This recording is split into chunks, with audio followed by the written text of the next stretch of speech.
Tom Prys' Wife by Charles Lamb. You say you were diverted with my description of the curious man.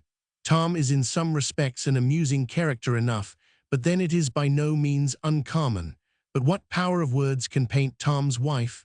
My pencil falters while I attempt it, but I am ambitious that the portraits should hang side by side. They may set off one another. Tom's passion for knowledge in the pursuit is intense and restless, but when satisfied it sits down and seeks no further. He must know all about everything, but his desires terminate in mere science. Now, as far as the pure mathematics, as they are called, transcend the practical, so far does Tom's curiosity, to my mind, in elegance and disinterestedness, soar above the craving, gnawing, mercenary, if I may so call it, inquisitiveness of his wife. Mrs. Priscilla Pry must not only know all about your private concerns, but be as deeply concerned herself for them. She will pluck at the very heart of your mystery. She must anatomize and skin you, absolutely lay your feelings bare.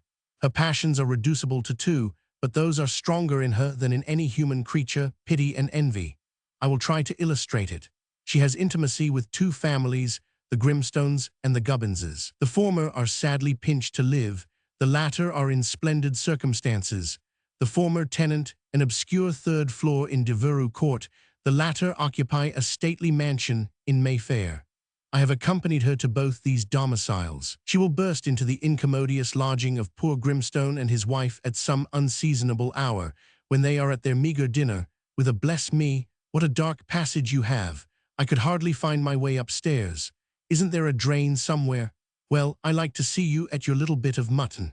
But her treat is to catch them at a meal of solitary potatoes. Then does her sympathy burgeon and bud out into 1,000 flowers of rhetorical pity and wonder, and it is trumpeted out afterwards to all her acquaintance that the poor Grimstones were making PG 327 a dinner without flesh yesterday. The word poor is her favorite. The word, on my conscience, is endeared to her beyond any monosyllable in the language. Poverty in the tone of her compassion is somehow doubled.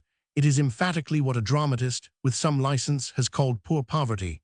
It is stark naked indigence, and never in her mind connected with any mitigating circumstances of self-respect and independence in the owner, which give to poverty a dignity.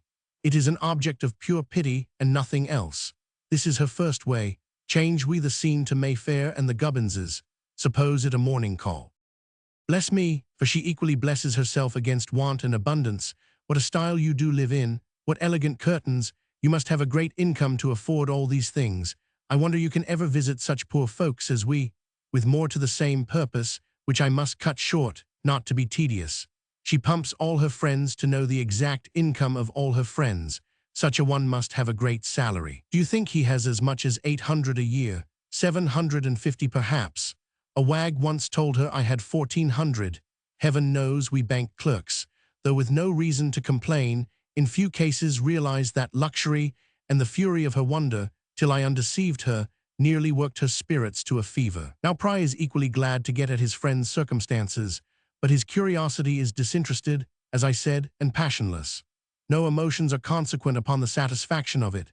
He is a philosopher who loves knowledge for its own sake. She is not content with a lumen siccum. Dry knowledge, says Bacon, is best. The success of her researches is nothing, but as it feeds the two main springs between which her soul is kept in perpetual conflict, pity and envy. Lepers.